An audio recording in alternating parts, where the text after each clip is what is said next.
아버지, 그 돈 다 어디 갔어요? 전화기 너머로 들려오는 큰딸 선희의 목소리는 차갑기만 했습니다. 박철수는 손에 든 휴대전화가 얼마나 무겁게 느껴지는지 몰랐어요. 65년을 살아오면서 이렇게 막막한 순간은 처음이었죠. 선이야, 아버지가 사기를 당한 것 같구나. 떨리는 목소리로 겨우 말을 꺼냈습니다. 대체 무슨 일이 있었을까요? 사연이 궁금하시면 좋아요와 구독을 꼭 눌러주세요. 우리들의 일상이 사연이 되는 사연 라디오입니다. 아버지, 그 돈 다 어디 갔어요?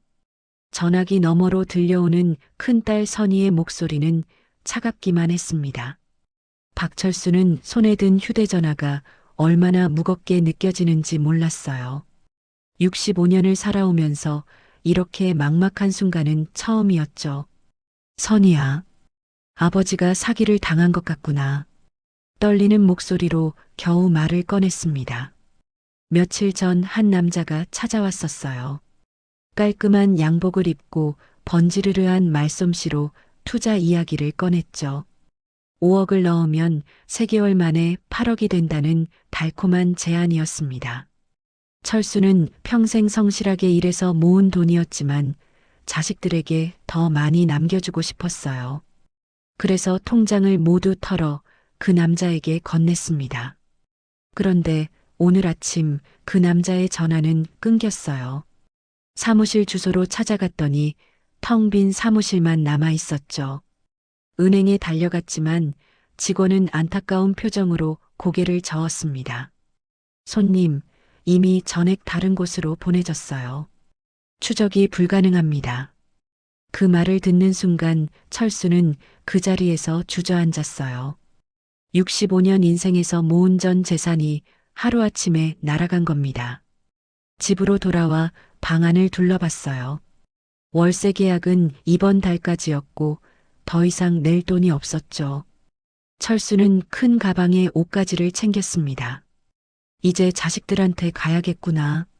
가방을 들고 현관문을 나서는 철수의 등은 굽어 있었어요. 아들 민준이의 집 주소를 떠올리며 버스 정류장으로 향했습니다. 차창 밖으로 스쳐가는 풍경을 보며 철수는 생각했죠. 아들이 날 받아주겠지. 그래도 내 자식인데. 하지만 가슴 한편에선 불안함이 스멀스멀 올라왔어요. 5년 전 아내가 세상을 떠난 뒤로 자식들과의 연락이 뜸했거든요. 명절에도 바쁘다며 얼굴을 보기 힘들었습니다. 버스에서 내려 아들 집 앞에 섰을 때 철수는 한참을 망설였어요. 초인종을 누르는 손가락이 떨렸습니다. 아버지가 뭔데 우리 집에 들어와요? 문이 열리자마자 며느리 이수진의 날카로운 목소리가 복도에 울렸습니다. 철수는 며느리의 얼굴에서 반가움 대신 짜증을 읽었어요. 수진은 팔짱을 낀 채 문틈에 서서 철수를 위아래로 훑어봤죠. 민준이 있니? 철수가 조심스럽게 물었습니다. 수진은 한숨을 크게 내쉬며 안으로 소리쳤어요. 여보, 장인어른 오셨어요. 잠시 후 아들 민준이 슬리퍼를 끌며 나왔습니다. 민준은 아버지를 보자 어색한 표정을 지었어요. 아버지, 갑자기 무슨 일이세요? 철수는 가방을 내려놓고 천천히 입을 열었습니다. 사기를 당해서 전 재산을 잃었다는 이야기, 월세방에서 나와야 한다는 이야기를 했죠. 말을 할수록 목소리는 작아졌어요. 민준의 얼굴이 점점 굳어가는 게 보였습니다. 그래서 당분간 여기서 지내면 안 될까? 철수의 말이 끝나기 무섭게 수진이 끼어들었어요. 장인어른, 어머니도 안 계신데 우리가 무슨 상관이에요? 아들이라고 무조건 모셔야 해요? 수진의 말은 칼날처럼 날카로웠습니다. 철수는 아들을 바라봤어요. 민주는 아내의 눈치를 보더니 고개를 숙였죠. 아버지, 저희도 형편이 좀. 민준이 말을 흐렸습니다. 수진이 남편을 밀치고 앞으로 나섰어요. 우리도 애들 학원비에 집 대출 이자 내기 바빠요. 그리고 장인어른, 5억이나 있으면서 그동안 우리한테 한 푼도 안 주셨잖아요. 이제 와서 의지하시겠다는 거예요? 수진의 목소리는 점점 커졌습니다. 복도에 사는 이웃들이 문을 열고 기웃거렸어요. 철수는 얼굴이 화끈거렸습니다. 민준아. 철수가 아들의 이름을 불렀지만 민준은 고개를 들지 못했어요. 아버지, 죄송합니다. 저희 형편도 안 되고. 민준의 말이 채 끝나기도 전에 수진이 문을 잡았습니다. 그만 가보세요. 우리도 바쁘거든요. 쾅! 문이 철수의 코앞에서 닫혔어요. 복도는 금세 조용해졌습니다. 철수는 차가운 복도 바닥에 선 채 멍하니 서 있었어요. 닫힌 문 너머로 수진의 목소리가 희미하게 들렸죠. 참, 우리한텐 한 푼도 안 주더니 이제 와서. 철수는 무거운 가방을 다시 들었습니다. 엘리베이터를 타고 내려가는 동안 눈물이 핑 돌았어요. 밤 10시가 넘어서야 철수는 막내딸 지영의 집 앞에 도착했습니다. 버스를 2번이나 갈아타고 온 길이었어요. 낡은 빌라 3층, 희미한 복도 불빛 아래서 철수는 숨을 고르며 초인종을 눌렀죠. 누구세요? 집안에서 사위 강태윤의 목소리가 들렸습니다. 철수가 자신이라고 말하자 잠시 침묵이 흘렀어요. 문이 열리고 태윤이 당황한 얼굴로 나타났습니다. 장인어른? 이 시간에 왜 오셨어요? 태윤의 눈빛에는 반가움 대신 경계심이 가득했어요. 안에서 지영이 급히 나왔습니다. 아빠, 무슨 일이세요? 철수는 또다시 똑같은 이야기를 꺼내야 했어요. 5억을 사기당했다는 말, 갈 곳이 없다는 말을 했죠. 지영의 얼굴이 순식간에 굳어졌습니다. 아빠가 5억을 사기를 당했다고요? 지영의 목소리에는 믿을 수 없다는 감정이 섞여 있었어요. 태윤이 거실로 들어가더니 지영을 불렀습니다. 여보, 잠깐 이리 와봐. 두 사람은 안방으로 들어가 문을 닫았어요. 하지만 목소리가 새어나왔습니다. 당신, 우리도 빚 3천만 원 있는데 어떻게? 태윤의 다급한 목소리였습니다. 지영도 낮은 목소리로 뭔가 말했지만 잘 들리지 않았어요. 잠시 후 두 사람이 나왔습니다. 장인어른, 솔직히 말씀드릴게요. 태윤이 난처한 표정으로 입을 열었어요. 저희도 제 사업이 망해서 빚이 있거든요. 3천만 원이나 되는 빚이요. 저희도 살기 힘듭니다. 지영이 아버지를 외면하며 말했습니다. 아빠, 언니한테 가보는 게 어때요? 선희 언니가 식당도 하고 형편이 나으니까요. 철수는 막내딸의 차가운 태도에 가슴이 무너졌어요. 지영아, 아빠가 너 결혼할 때 얼마나 도와줬는데. 집 보증금도 아빠가 다 댔잖니. 지영의 얼굴이 붉어졌습니다. 그건 그때고 지금은 지금이죠. 태윤이 지갑에서 10,000원짜리 몇 장을 꺼내 철수의 손에 쥐어줬어요. 이거라도 쓰세요. 죄송합니다. 그리고는 철수를 문 밖으로 밀어냈습니다. 문이 닫히는 순간 안에서 태윤의 목소리가 들렸어요. 여보, 빨리 언니한테 연락해. 아버지가 우리한테 오지 못하게 해야 돼. 철수는 손안에 10,000원을 내려다봤습니다. 딸이 건넨 돈은 차라리 모욕처럼 느껴졌어요. 밤거리는 쌀쌀했고 철수는 벤치를 찾아 앉았습니다. 하룻밤을 어디서 보내야 할지 막막했죠. 결국 철수는 근처 목욕탕으로 향했어요. 입장료를 내고 들어가니 남은 돈은 몇천 원뿐이었습니다. 뜨거운 방바닥에 누워 철수는 천장을 바라봤어요. 내일은 선희한테 가봐야지. 큰딸이니까 날 받아주겠지. 하지만 마음 한편에선 불안이 자라났습니다. 다음 날 아침 철수는 큰딸 선희의 집 앞에 섰습니다. 목욕탕에서 잠을 설친 탓에 온몸이 뻐근했어요. 손에 든 가방이 천근만근처럼 무겁게 느껴졌죠. 마지막 희망이라는 생각에 철수는 초인종을 눌렀습니다. 누구세요? 선희의 밝은 목소리가 들렸어요. 선희야, 아빠다. 문이 열리자마자 선희가 아버지를 끌어안았습니다. 아버지, 지영이한테 연락 받았어요. 얼마나 걱정했는데요. 선희의 눈에는 눈물이 그렁그렁 맺혀 있었어요. 철수는 딸의 따뜻한 품에 안겨 그동안 참았던 눈물이 터져 나왔습니다. 선희야.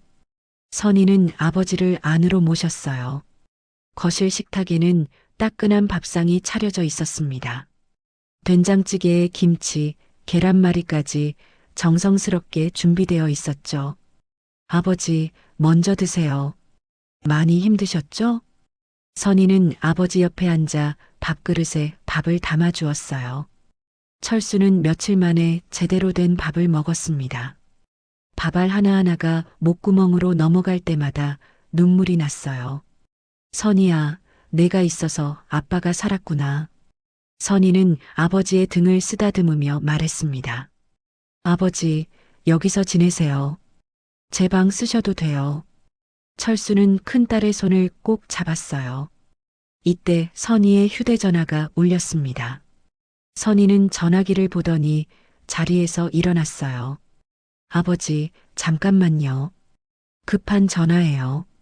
선희는 화장실로 들어가며 문을 닫았습니다. 하지만 문이 제대로 닫히지 않았어요. 틈새로 선희의 목소리가 새어나왔습니다. 응, 민준아. 계획대로 됐어. 아빠가 여기 왔어. 철수는 숟가락을 든 손이 멈췄습니다. 선희의 목소리가 계속 들렸어요. 지영이도 잘했고, 이제 아빠 도장이랑 통장 찾아서 나머지 돈도 빼내야지. 철수는 귀를 의심했습니다. 심장이 쿵쾅거리며 빠르게 뛰기 시작했어요. 무슨 재혼이야? 그 가정부랑 결혼하면 우리 재산 다 날아가잖아. 우리가 먼저 챙겨야 한다니까. 선희의 목소리는 차갑고 계산적이었습니다. 철수가 알던 따뜻한 딸의 목소리가 아니었어요. 걱정 마, 오빠. 아빠 바보처럼 사기당한 거 믿었잖아. 이제 우리가 다 챙기면 돼. 선희가 낮게 웃는 소리가 들렸습니다. 철수는 온몸에 힘이 빠졌어요. 식탁 위의 밥상이 흐릿하게 보였습니다. 알았어. 나중에 다시 얘기하자. 아빠가 있어. 선희가 전화를 끊고 화장실 문을 열었어요. 거울을 보며 눈가의 눈물을 닦아내고 환한 미소를 지었습니다. 그리고 거실로 나왔죠. 아버지, 왜 그렇게 멍하니 서 계세요? 밥 다 식겠어요. 선희는 아무 일 없다는 듯 아버지에게 다가왔어요. 철수는 딸의 얼굴을 빤히 쳐다봤습니다. 선희의 눈빛에는 거짓말이 가득했어요. 너희들이 나를 속인 거였구나. 철수는 선희의 눈을 똑바로 바라보며 말했습니다. 선희의 얼굴이 순식간에 하얗게 변했어요. 아버지, 그게 무슨... 선희가 당황하며 말을 더듬었습니다. 철수는 손을 들어 딸의 말을 막았어요. 내 전화 다 들었다. 내가 재혼한다는 소문, 내가 퍼뜨린 거지. 선희는 더 이상 변명하지 못했습니다. 그때 현관문이 열리는 소리가 들렸어요. 민준과 지영이 함께 들어섰습니다. 누나, 아버지 도장 찾았어? 민준이 물었다가 아버지와 눈이 마주쳤어요. 민준의 얼굴이 굳어졌습니다. 뒤따라 들어온 지영도 얼어붙었어요. 철수는 세 자식을 천천히 둘러봤습니다. 그 사기꾼도 너희가 보낸 거냐? 철수의 목소리는 떨리고 있었어요. 선희가 입을 열었습니다. 아버지가 혼자 사시면서 이상한 여자 만나서 재산 다 날릴까봐 그랬어요. 선희의 목소리에는 변명이 가득했어요. 민준이 거들었습니다. 맞아요, 아버지. 가정부 아줌마랑 너무 가깝게 지내시잖아요. 어머니 돌아가신 지 겨우 5년인데. 지영도 끼어들었습니다. 우리가 미리 챙겨놓는 게 아버지한테도 좋다고 생각했어요. 나중에 속아서 다 날리실까 봐요. 철수는 쓴웃음을 지었습니다. 그래서 나를 사기꾼한테 속게 만들고 집에서 쫓아낸 거구나. 내가 얼마나 무서웠는지 아니? 새 자식은 아무 말도 하지 못했어요. 선희가 답답하다는 표정을 지으며 앞으로 나섰습니다. 아버지 재산은 결국 우리 거잖아요. 왜 이렇게 감추시고 혼자 관리하세요? 선희의 목소리가 점점 커졌어요. 그 가정부 아줌마한테 다 주실 거예요? 20년 일했다고? 그건 그냥 일한 거지. 가족이 아니잖아요. 민준도 거들었습니다. 아버지, 우리도 빚도 있고 애들 키우느라 힘들어요. 그런데 아버지는 우리 형편 생각 안 하시고 지영이 눈물을 글썽이며 말했어요. 아빠, 우리가 나쁜 짓 한 거 아니에요. 그냥 미리 챙긴 것뿐이에요. 철수는 자식들의 말을 듣고 있었습니다. 한마디 한마디가 가슴에 비수처럼 꽂혔어요. 철수는 천천히 가방을 열었습니다. 그리고 안에서 서류 봉투를 꺼냈어요. 이게 뭔지 아니? 철수가 봉투를 식탁 위에 올려놓았습니다. 새 자식이 서류를 들여다봤어요. 건물 등기 서류였습니다. 선희가 서류를 집어들고 눈을 크게 떴어요. 이게 뭐예요? 서류에는 강남역 근처 4층짜리 건물 주소가 적혀 있었습니다. 시세로 15억은 좋게 되는 건물이었죠. 너희는 한 푼도 못 받는다. 철수의 목소리는 차갑고 단호했습니다. 선희가 서류를 움켜쥐고 소리쳤어요. 아버지, 이 건물이 아버지 거예요? 왜 숨기신 거예요? 민준도 황급히 서류를 빼앗아 봤습니다. 지영은 멍하니 서 있었어요. 철수는 자식들의 탐욕스러운 눈빛을 똑똑히 봤습니다. 나는 바보가 아니다. 너희가 내 돈을 노리는 걸 진작 알았어. 철수가 차분하게 말했어요. 민준이 다급하게 물었습니다. 그럼 사기당한 건 거짓말이에요? 철수는 고개를 끄덕였습니다. 연기였다. 너희 본심을 확인하려고 한 거야. 선희가 비명을 질렀어요. 그럼 5억은요? 5억은 어디 있어요? 철수는 냉정하게 답했습니다. 안전한 곳에 잘 보관돼 있지. 너희한테 줄 생각은 추호도 없다. 지영이 울먹이며 다가왔어요. 아빠, 우리 잘못했어요. 용서해 주세요. 하지만 철수는 딸을 밀어냈습니다. 철수는 다시 가방에서 다른 서류를 꺼냈어요. 유언장이었습니다. 이 건물과 전 재산은 김순자 씨에게 준다. 철수가 유언장을 펼쳐 보였습니다. 변호사 도장까지 선명하게 찍혀 있었어요. 20년 동안 날 진심으로 돌봐준 분이야.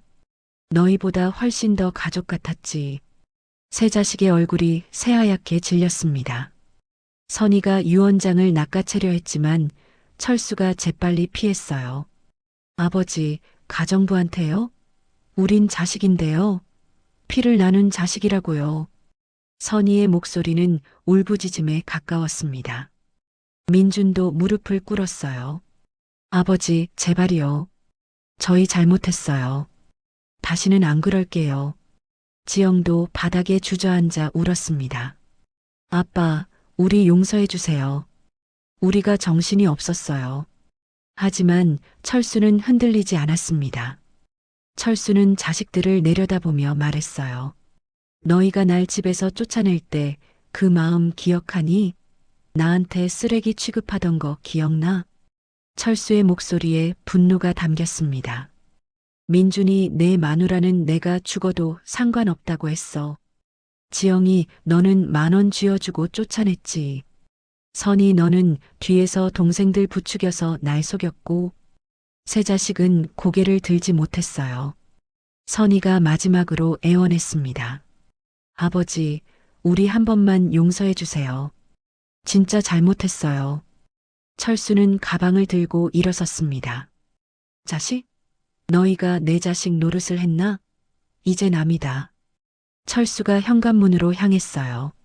새 자식이 우르르 따라오며 매달렸습니다. 아버지. 하지만 철수는 뒤도 돌아보지 않고 문을 박차고 나갔습니다. 현관문을 나선 철수 앞에 한 여자가 서 있었습니다. 김순자였어요. 순자는 깨끗하게 차려입은 모습으로 철수를 기다리고 있었죠. 사장님, 여기 계셨군요. 순자의 목소리는 언제나처럼 따뜻했습니다. 철수는 순자를 보자 마음이 놓였어요. 뒤에서 선희가 문을 박차고 나왔습니다. 아버지, 제발요. 선희가 아버지 팔을 붙잡았어요. 민준과 지영도 뒤따라 나와 철수에게 매달렸습니다. 아버지, 다시 생각해 주세요. 민준이 울부짖었습니다. 그때 이수진도 급히 달려왔어요. 수진은 철수 앞에 무릎을 꿇었습니다. 장인어른, 제가 잘못했어요. 용서해 주세요. 수진의 눈에는 진심이 아닌 두려움만 가득했어요. 태윤도 차를 세우고 뛰어왔습니다. 장인어른, 저희가 미쳤었어요. 제발 한 번만 기회를 주세요. 태윤이 바닥에 이마를 찌으며 빌었습니다. 하지만 철수는 꿈쩍도 하지 않았어요. 철수는 자식들을 하나하나 천천히 바라봤습니다. 너희가 날 집에서 쫓아낼 때 그 마음 기억하니?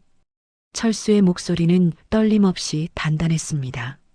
민준아, 내 마누라는 내가 죽든 말든 상관없다고 했어. 넌 그 말 듣고도 가만히 있었지. 민준은 고개를 들지 못했어요. 철수는 지영을 봤습니다. 지영아, 넌 10,000원 쥐어주고 날 쫓아냈어. 그게 내 아버지한테 할 짓이냐?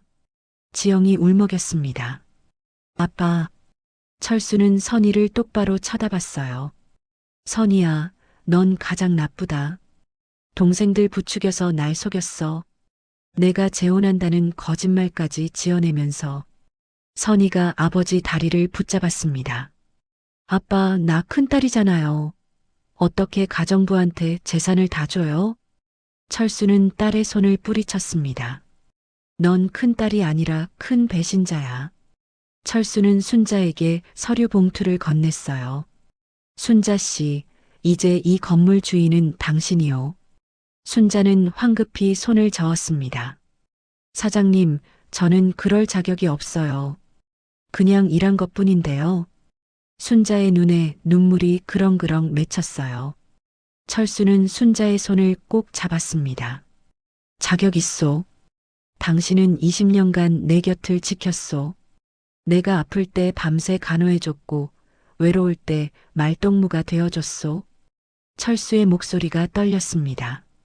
당신은 내 자식들보다 훨씬 더 나를 아꼈소. 세 자식이 통곡하며 소리쳤어요. 아버지. 선희가 순자에게 달려들었습니다. 당신이 아버지를 꼬셨구나. 이 나쁜 년아.